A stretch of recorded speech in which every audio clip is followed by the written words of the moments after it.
Hello दोस्तों, मैं रोहन स्वागत करता हूं आपका मेरे चैनल लर्नर्स फेलो पे। अगर आप ट्रांसलेटर एग्ज़ाम से रिलेटेड तैयारी कर रहे हैं तो ये चैनल आपके लिए बिल्कुल सही प्लेटफॉर्म है। आज हम लोग इंग्लिश ग्रामर का वोकैब सेक्शन की तैयारी शुरू कर रहे हैं और आगे इस सेक्शन में हम लोग एंटोनिम्स, सिनोनिम्स और इडियम फ्रेजेस और वन वर्ड सब्स्टिट्यूशन के रोज़ per day 25 one word substitution करेंगे, 10 एंटोसिनो करेंगे। ये सब पिछले वीडियो में मैंने बता रखा है, समय बर्बाद नहीं करेंगे उसमें। आप नहीं देखे हैं तो पिछला वीडियो देख लीजिए। और अगर आप नए हैं इस चैनल पे, ट्रांसलेटर एग्जाम की तैयारी कर रहे हैं तो चैनल को सब्सक्राइब जरूर करें और शेयर करें। कोई भी क्वेरी होगा तो आप कमेंट बॉक्स में कमेंट करिए। तो आज हम लोग 25 वन वर्ड सब्स्टिट्यूशन देखने जा रहे हैं। अब देखिए, समझिए, न समझ में आए वीडियो को दोबारा देख लीजिएगा। तो चलिए, आज हमारा डे 1 है। पर डे एक वीडियो इस प्लेलिस्ट में, वन वर्ड सब्स्टिट्यूशन वाले प्लेलिस्ट में ऐड होगा। आप प्लेलिस्ट में जाके देख सकते हैं। तो चलिए, बिना समय गवाए इसको शुरू करते हैं। देखिए, मैटर आपको कहीं भी मिल जाएगा। मैं आपको याद कराने की कोशिश करूंगा कि वीडियो देखते आपको याद हो जाए। बुक्स का भी मैंने वीडियो बता दिया है कि कौन कौन से बुक्स लेने हैं। आप पिछला वीडियो देख सकते हैं। चलिए देखिए, फर्स्ट हमारा है बीइंग अनेबल टू पे वंस डेब्ट। देखिए, डेब्ट का मतलब होता है, डेब्ट का मतलब होता है कर्ज। ठीक है, जब कोई इंसान किसी दूसरे इंसान से कर्ज लेता है ज़रूरत के समय और बाद में उसे चुका नहीं पाता है, ठीक है, तो उसे क्या कहते हैं? इंसॉल्वेंट। हिंदी में उसको बोले तो दिवालिया, यानी वो दिवालिया घोषित हो गया, कहते हैं ना। जैसे विजय माल्या है ना, किंगफिशर का जो मालिक था, वो देश से पैसे लेके भाग गया। तो क्या हुआ कि उसने कर्ज लिया लेकिन वो दे नहीं पाया कर्ज, तो इंसॉल्वेंट। और जिसको बोलते हैं दिवालिया, ध्यान रखेंगे, इंसॉल्वेंट इसका हो गया। सेकेंड है हमारा the study of functions of the body. देखिए, हमारा बॉडी है, बहुत सारे फंक्शंस होते हैं, बहुत सारे सिस्टम है, डाइजेस्टिव सिस्टम है ना, स्केलेटल सिस्टम, एक्सक्रेटरी सिस्टम, तो तरह तरह के सिस्टम है। तो उसी के जो अध्ययन करते हैं हम, है ना, बॉडी का डिफरेंट फंक्शंस को जो हम पढ़ते हैं, उसके बारे में स्टडी करते हैं, तो उसको बोलते हैं फिजियोलॉजी। क्या बोलते हैं? मेरे साथ बोलते चलिएगा आप, फिजियोलॉजी, है ना, फिजियोलॉजी, शरीर शास्त्र। फिजियोलॉजी हो गया हमारा शरीर शास्त्र, ठीक है। थर्ड, आप बेहतर समझने के लिए वीडियो को दोबारा भी देख सकते हैं, साथ साथ समझते चलें। दिक्कत हो पॉज करके समझ लीजिए, पढ़ लीजिए खुद से, ठीक है, और आगे बढ़ते चलिए। रिवीजन करने के लिए वीडियो को आप क्या करिएगा, जब दोबारा देखिएगा तो इसको 2x या 1.5x अपने सुविधा के अनुसार स्पीड बढ़ा के सेटिंग में जाके आप इसको रिवीजन कर लीजिए करिए per day. The science of telling events by stars होता है ना, क्योंकि तारों की मदद से, क्या है, तारों की मदद से जब कोई इंसान हमारा भविष्य बतलाए, है ना, या हमारे बारे में बताए कि फ्यूचर में आपके साथ क्या होने वाला है, तो वैसे विज्ञान को, वैसे विज्ञान जो तारों की मदद से हमारे बारे में बताए फ्यूचर के बारे में, उसको बोलते हैं ज्योतिष विज्ञान, है ना। और इंग्लिश में बोलेंगे एस्ट्रोलॉजी। क्या बोलेंगे? एस्ट्रोलॉजी, ठीक है। एस्ट्रो मतलब हो गया ज्योतिष से रिलेटेड, ठीक है, ये आपका हो गया। नेक्स्ट देखते हैं government by officials in A state. देखिए, हमारे यहाँ डेमोक्रेसी में क्या है, ऑफिशियल्स होते हैं, नहीं, लोग अलग अलग पोस्ट पे तैनात किए जाते हैं, जैसे डीएम हो गए, एसपी हो गए, है ना, और भी पोस्ट हैं, या जो भी लोग हैं, सब ऑफिस में कोई ना कोई उसका दायित्व तो संभालता है, ठीक है। तो वही जब ढेर सारे अधिकारियों के द्वारा जब गवर्नमेंट चलाया जाए तो उसे क्या बोलते हैं? ब्यूरोक्रेसी। ब्यूरोक्रेसी, ठीक है, वो ठीक है, क्या बोलते हैं उसको? ब्यूरोक्रेसी। हिंदी में इसको बोलेंगे नौकरशाही। आगे बढ़ते हैं। N office without any work but high पे, यानी वैसा ऑफिस, वैसा दफ्तर जिसमें काम जो है बहुत ही कम हो या न के बराबर हो, लेकिन उसमें पैसा क्या है, बहुत ज़्यादा मिले, खूब पैसा मिले, आरामदेह नौकरी हो। नहीं कहते हैं कि इसको तो पैसा बहुत ज़्यादा मिल जाता है लेकिन इसे काम तो कुछ करना ही नहीं पड़ता, बिल्कुल काम नहीं करता। तो वैसे जॉब को जिसमें काम बहुत कम हो लेकिन वेतन ज़्यादा मिले, उसको बोलेंगे सिनेक्योर। क्या बोलेंगे? सिनेक्योर, ठीक है। हिंदी में इसकी बात करें तो इसको बोलेंगे सेवा शून्य वैतनिक, यानी सेवा शून्य है, सेवा के नाम पे शून्य, मतलब काम कुछ नहीं लेकिन वैतनिक, पैसा मिल रहा है, ठीक है। Sinecure, an office without any work but high pay. आगे देखते हैं, a medicine to counteract the effect of poison. देखिए जब किसी को सांप काट लेता है ना, सांप काट लेता है, गलती से पैर पड़ जाए या सांप काट लेता है बारिश के समय में, जब ज़्यादा सांप या गर्मियों में, तो उसको जब हम डॉक्टर के पास ले जाते हैं तो डॉक्टर एक इंजेक्शन देता है। असर में सुना होगा आपने कि विष को विष ही काटता है, यानी अगर पॉइजन है किसी के शरीर में, अगर सांप ने डाल रखा है, उसके दांतों से पॉइजन गया है, तो उसको पॉइजन ही जहर को काटता है। कहते हैं ना लोहा लोहे को काटता है, जहर जहर को काटता है। तो डॉक्टर भी उसके अंदर असल में इंजेक्ट करता है पॉइजन ही, लेकिन वो पॉइजन इतनी मात्रा में रहता है, इतना ज़्यादा मात्रा में नहीं रहता है कि वो मर जाए पेशेंट, इतनी ही मात्रा में रहता है ताकि जो सांप काटा है, इसलिए पूछा भी जाता है कौन सा सांप ने काटा है, तो उस सांप के पॉइजन को एक तरीके से कैंसिल कर दे, है ना, उसका इफेक्ट ख़त्म कर दे। तो वो एंटीडोट होता है। जैसे कोरोना वायरस का जो टीका है उसमें भी असल में डेड कोरोना वायरस ही डाला जाता है, यानी उतना एक्टिव कोरोना वायरस नहीं रहता कि जिससे आपको और बढ़ जाए, बॉडी आपका इम्यून सिस्टम उसके खिलाफ पहले से एक्टिव रहे। तो वही है एंटीडोट, क्या बोलते हैं उसको हम, वैसा मेडिसिन जो पॉइजन के इफेक्ट को ख़त्म करे उसको बोलते हैं एंटीडोट, ANTIDOT। देखिए ये पढ़ने का क्या फ़ायदा है कि आपको वन वर्ड सब्स्टिट्यूशन भी याद हो रहा है, वर्ड के बारे में अच्छे से जानकारी है, आप उसका हिंदी मीनिंग भी देख रहे हैं और उसके स्पेलिंग भी आप देख रहे हैं। क्योंकि एग्ज़ाम में आपके प्री के एग्ज़ाम में पेपर 1 ट्रांसलेटर एग्ज़ाम का जो होता है उसमें आपको बहुत सारे ऐसे वर्ड होंगे जो स्पेलिंग आपका बताएगा कि कौन सा इसमें गलत है या कौन सा सही है, वो ढूंढिए। आपसे पूछ देगा इसके बदले एक सेंटेंस दे दिया, इसके बदले कौन सा वन वर्ड सब्स्टिट्यूशन होगा बताइए, ठीक है। और आपको अगर हिंदी मीनिंग मालूम रहेगा तो आप बहुत सारे का एंटोनिम सिनोनिम्स भी कर सकते हैं। इसलिए आप वोकैब इंक्रीज करिए, ये पर डे आपको करना पड़ेगा, एक दिन में आप नहीं कर सकते। नाउन प्रोनाउन वर्ब एडवर्ब आप पढ़ते रहिए साथ में, वो आप कर सकते हैं, 2 दिन 4 दिन पढ़ेंगे आप तो हो जाएगा पार्ट्स ऑफ स्पीच, लेकिन ये आपको पर डे की ज़रूरत है। आगे बढ़ते हैं, एन एडमायरर ऑफ आर्ट, यानी वैसे लोग जो आर्ट कला के प्रशंसा करे, है ना, क्या करे, प्रशंसा करे। कला प्रेमी लोग नहीं कहते कि बहुत कला प्रेमी लोग हैं, तो उसको बोलते हैं डिलेटेंट। क्या बोलते हैं, डिलेटेंट, DILETTANTE, डिलेटेंट, जिसको हिंदी में कहेंगे कला प्रेमी। एन एडमिरर ऑफ आर्ट, कला प्रेमी, dilettante. A man having the qualities of women, कुछ इंसान होते हैं, कुछ मर्द ऐसे होते हैं, मेल ऐसे होते हैं जो महिलाओं की तरह थोड़ा हंसते हैं, या उनका चाल चलन थोड़ा सा चलने की जो है, चलेंगे तो महिलाओं की तरह चलेंगे, जैसे देख के लगेगा कि नहीं ये कुछ इसमें स्त्रियों वाले गुण आ गए हैं, है ना, तो उसको, वैसे इंसान को क्या बोलते हैं हम लोग, वैसे मेल को जिसमें स्त्रियों वाले गुण पाए जाएं, इफेमिनेट। क्या बोलते हैं, देखिए इसको, इफेमिनेट, है ना, इफेमिनेट। जब आप स्पेलिंग लिखें ना, सबसे तरीका अच्छा क्या है कि आप उसको मन में बोलते चले, फिर देखिए फे लिख दिए, फिर मी, फिर ने, और फिर टे, इफेमिनेट, है ना। कुछ वर्ड्स ऐसे होते हैं जिनका स्पेलिंग इस तरीके से नहीं निकाला जा सकता, लेकिन अगर आपको नहीं मालूम है तो आप इस तरीके से भी देख सकते हैं। स्त्री स्वभावक, इसको हिंदी में क्या बोलेंगे, स्त्री स्वभावक, यानी स्त्री की तरह जिसका स्वभाव हो। चलिए आगे बढ़ते हैं, that which can not be moved, यानी वैसा सामान जिसको मूव नहीं किया जा सके एक जगह से दूसरे जगह, यानी वो बहुत भारी है या बहुत वजन है उसमें, उसको बोलते हैं इमोबाइल। देखिए असल में आपका क्या होता है, मोबाइल जो हम लोग फ़ोन यूज़ करते हैं उसको बोलते हैं मोबाइल। मोबाइल का असल मतलब है कि एक जगह से दूसरी जगह ये जा सकता है, हम इसको लेके एक जगह से दूसरी जगह जा सकते हैं, इसलिए इसको मोबाइल कहा जाता है।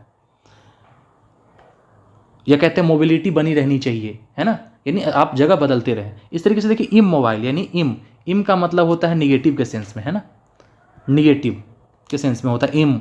डिस, जैसे करेज होता है साहस, डिसकरेज, साहस को कम करना, तो इम मोबाइल हो गया निश्चल, यानी जो चल नहीं सकता, इम मोबाइल, जो घूम नहीं, that which can not be moved, इम मोबाइल।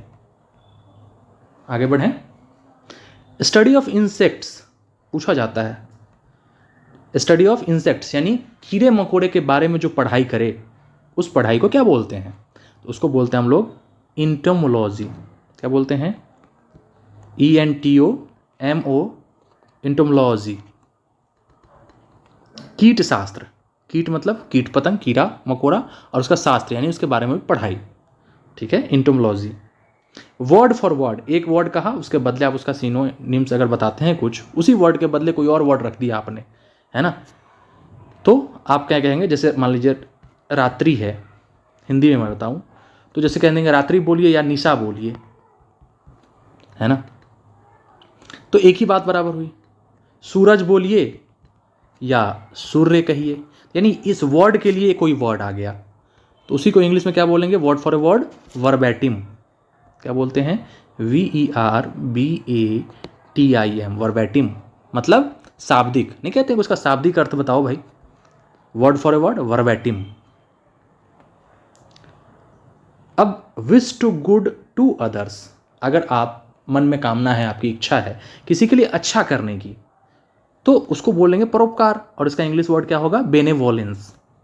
क्या बोलेंगे, अगर आपके मन में किसी के प्रति अच्छी भावना आती है तो उसको क्या बोलेंगे, बेनेवोलेंस, BENEVOLENCE, बेनेवोलेंस, परोपकार जिसको कहते हैं।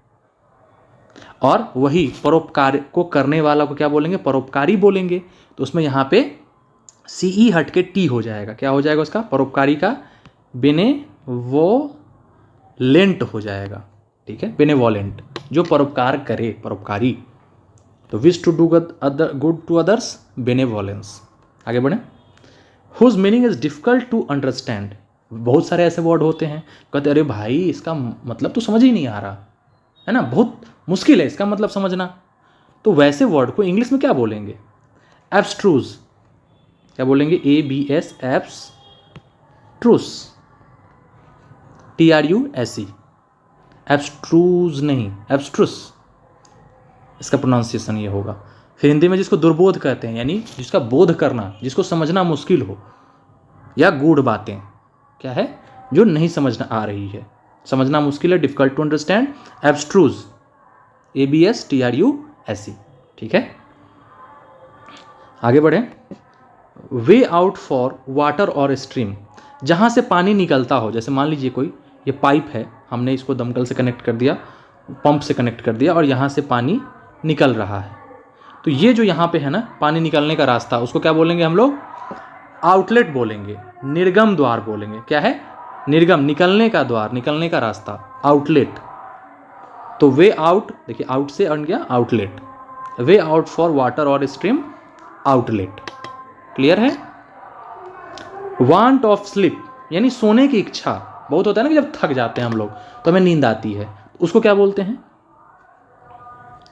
यानी सोने की इच्छा जब आपको बहुत ज़्यादा हो और लेकिन नींद ना आए तो क्या बोलेंगे, अनिद्रा की स्थिति हो जाती है, यानी नींद नहीं आ रही है, ठीक है, और हमें सोने की इच्छा हो रही है बहुत ज़्यादा, तो लेकिन नींद ही नहीं आ रही है, तो नींद ना आने की स्थिति क्या हो जाएगी, अनिद्रा, इनसोम्निया, इनसोम्निया। स्पेलिंग पे ध्यान जरूर दिया करिए, पढ़ रहे हैं तो साथ साथ सब काम हो जाए, हिंदी भी आ जाए, इंग्लिश भी आ जाए, उसका मीनिंग भी आ जाए, स्पेलिंग भी आ जाए। इंसोम्निया, वांट ऑफ स्लीप, जब आपको सोने की बहुत इच्छा हो लेकिन नींद ना आए तो इंसोम्निया उसके लिए वर्ड है, ठीक है। उसके बाद हमारा है usual behaviour of a social group, कोई खास ग्रुप है जिसका एक रिवाज है, रीति रिवाज है, कहते हैं ना कि उनका खास एक कल्चर हो जाता है, एक तरह का मतलब उनका ट्रेडिशन, तो उस तरह के क्या बोलते हैं उनको, हम कस्टम बोलते हैं, प्रथा।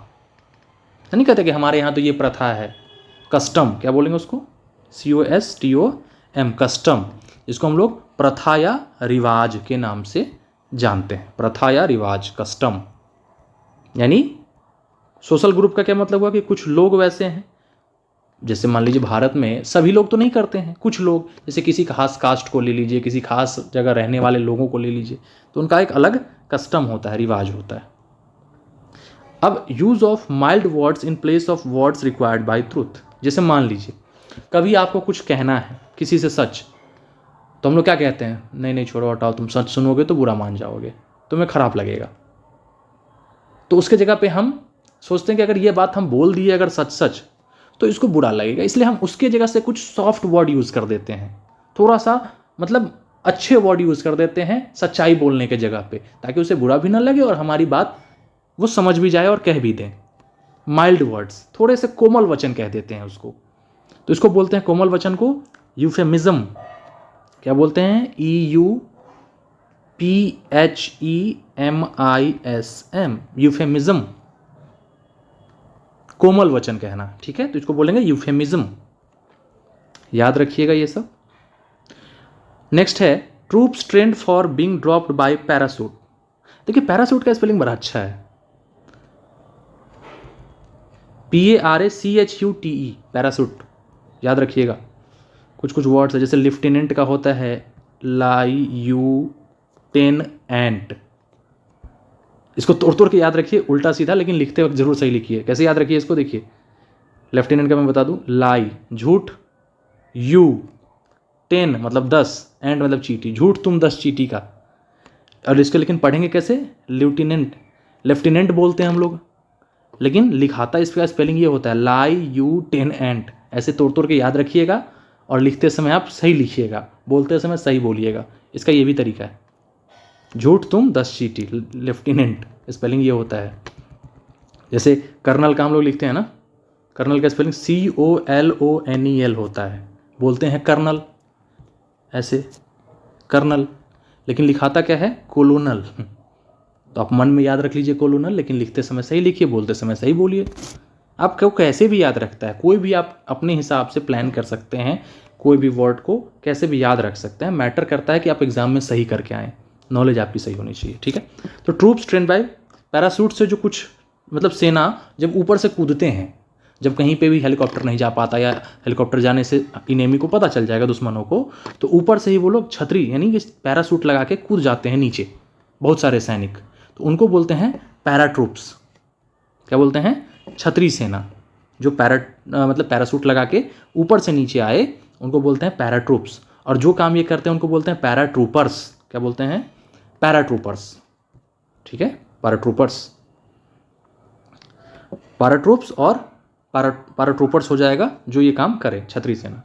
आगे है टच और स्ट्रोक लविंगली, प्यार से किसी को पुचकारना, दुलारना, जैसे बच्चों को हम लोग करते हैं, है ना, गाय भैंस के बछड़े को, कुत्ते के बच्चे को, छोटे जो होते काफ़ी क्यूट होते हैं, तो प्यार से उनको हम सर पे सहलाते हैं, उसको क्या बोलते हैं? या दादी बाबा जो हम लोग को सहलाते हैं, प्यार से ऐसे दुलारते हैं, गाल खींचते हैं, उनको क्या बोलेंगे?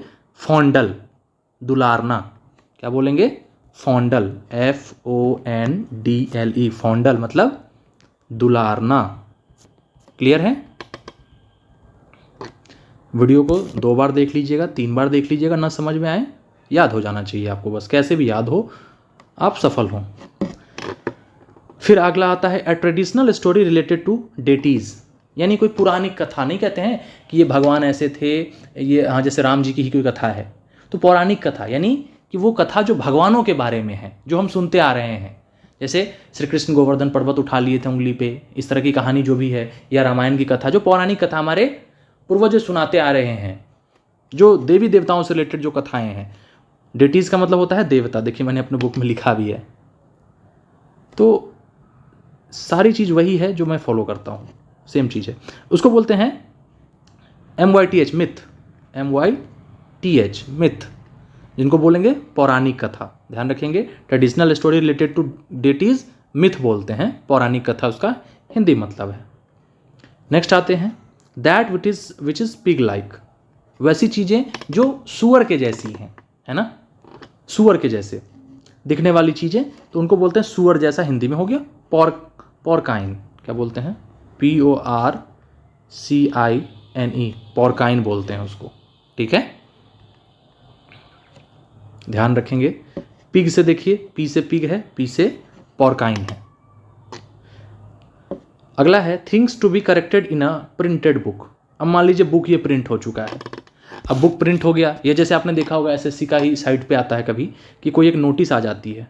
अब नोटिस में उसका मतलब कुछ और रहता है, या कुछ प्रिंट होना उसमें छूट गया। अब नोटिस तो आ चुका है, तो बाद में एक और नोटिस डाल देती है SSC, क्या नाम से?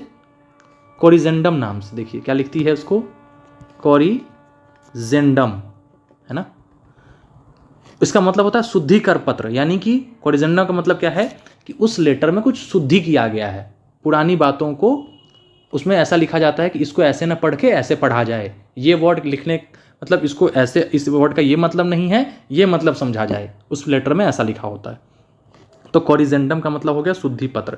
न्यूज़पेपर में भी कभी कोई खबर छप जाती है, बाद में न्यूज़पेपर वाले को लगता है कि नहीं ये खबर दूसरे मतलब में चला गया, इसको शुद्धि कर देना चाहिए, तो अगले दिन वो लोग कोरिजेंडम ऐसे लिख के एक बॉक्स बनाते हैं, ऊपर में लिखते हैं कोरिजेंडम, और फिर जो उनका एक्सप्लेनेशन है वो देते हैं।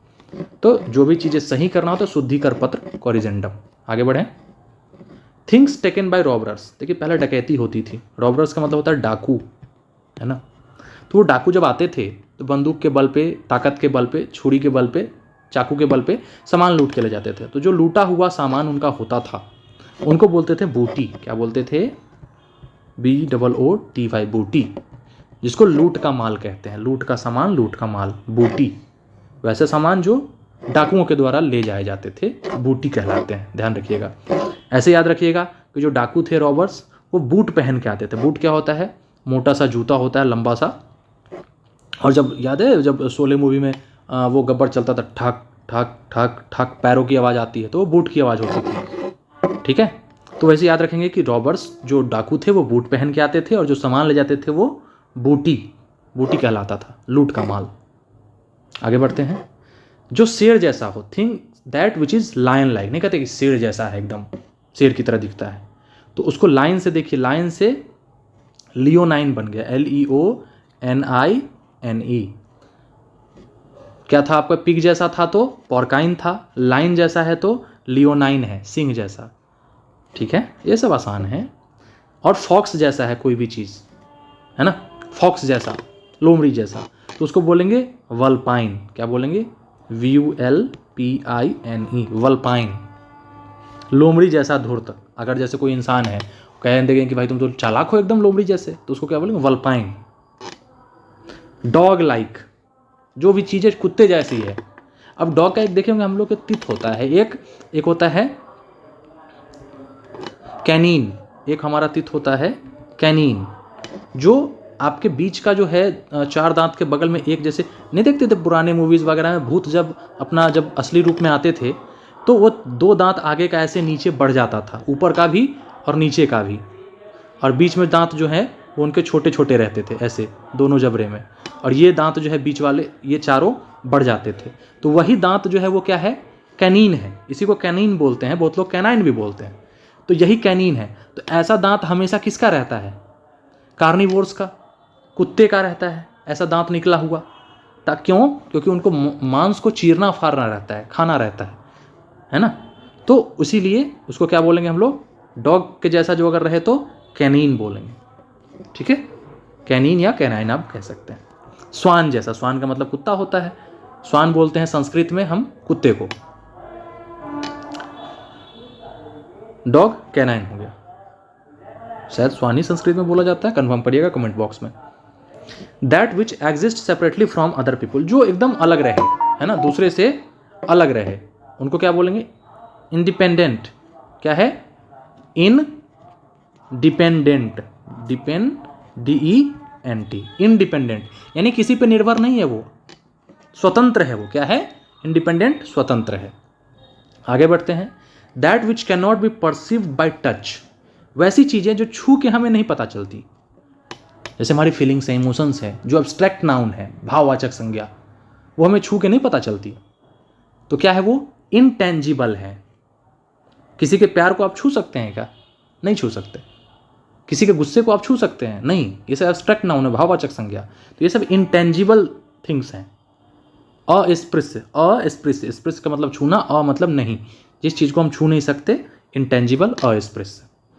अगला है that which can not be calculated, बहुत सारी चीज़ें ऐसी हैं जो कैलकुलेट नहीं होती रहती है, जैसे 0.333333 ऐसे आ जाती है, बहुत सारे ऐसे इक्वेशंस होते हैं, बहुत सारे इक्वेशन होने के उसके बाद बढ़ते ही नहीं, कंटिन्यू होता चला जाएगा, या कैलकुलेट ही नहीं कर सकते उसको एग्जैक्ट, तो उसको बोलते हैं इनकैलकुलेबल।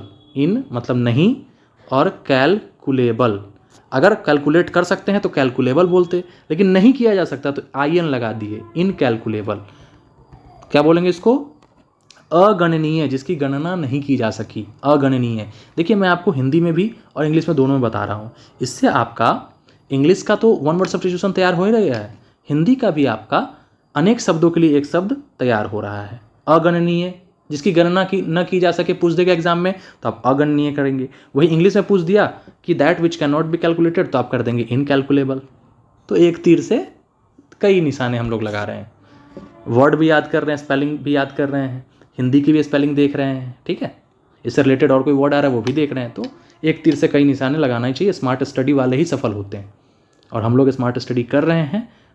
तो लर्नर्स फेलो के जो भी परिवार में जो सदस्य हैं, आप लोग हमारे सदस्य हैं परिवार के लर्नर्स फेलो के, तो सब लोग सफल होंगे। बिल्कुल बस पेशेंटली एकदम धैर्य के साथ तैयारी करते रहिए। That which can be rooted out, जिसको हम उखाड़ फेंक सकें, खत्म कर सकें, है ना। रूटेड आउट का मतलब क्या है? खत्म करना। पीडीएफ आपको लर्नर्स फेलो टेलीग्राम चैनल पे मिल जाएंगे, वहां से डाउनलोड कर सकते हैं। रूटेड आउट, जिसको हम खत्म कर सकें, उन्मूलन कर सकें, तो उसको बोलेंगे इरेडिकेबल। क्या बोलेंगे? इराइडी केबल, CABLE। टेबल का TABLE लिखते हैं, केबल का CABLE हो गया। तो इरेडिकेबल। और जैसे कहते हैं इसी में अगर हम अन लगा देंगे, अन का मतलब होता है निगेटिव के सेंस में। जैसे डिस बताया था ना, डिस्करेज, इम निगेटिव के सेंस में से अन भी आता है। तो अन और फिर इरेडिकेबल अगर लगा देंगे आगे आप, इरेडिकेबल, तो हो जाएगा अन इरेडिकेबल, अनमूलनीय, जिसको हम उखाड़ नहीं फेंक सकते। जैसे कह सकते हैं पॉवर्टी कैनॉट बी अनइरेडिकेबल, यानी इसको उखाड़ नहीं फेंक सकते एट प्रेजेंट टाइम, या in a short period, in a short span of time. गरीबी को कुछ समय में आप उखाड़ के नहीं फेंक सकते। तो पॉवर्टी कैनॉट बी इरेडिकेटेड या पॉवर्टी इज अनइरेडिकेबल, ऐसे कह सकते हैं हम। तो इरेडिकेबल हो गया उन्मूलनीय। जैसे पोलियो एक बीमारी थी भारत में, पोलियो जो है उन्मूलन हो गया। पोलियो उन्मूलन कार्यक्रम चलता है। तो पोलियो भारत में अब नहीं है, ठीक है, बहुत सारे कंट्री में है। चलिए, study of the development of plants and animals from earlier forms. जैसे मान लीजिए बंदर का स्टडी हम कर रहे हैं, पहले हम लोग भी जैसे वो कहा जाता है कि उसी से बिलोंग करते हैं।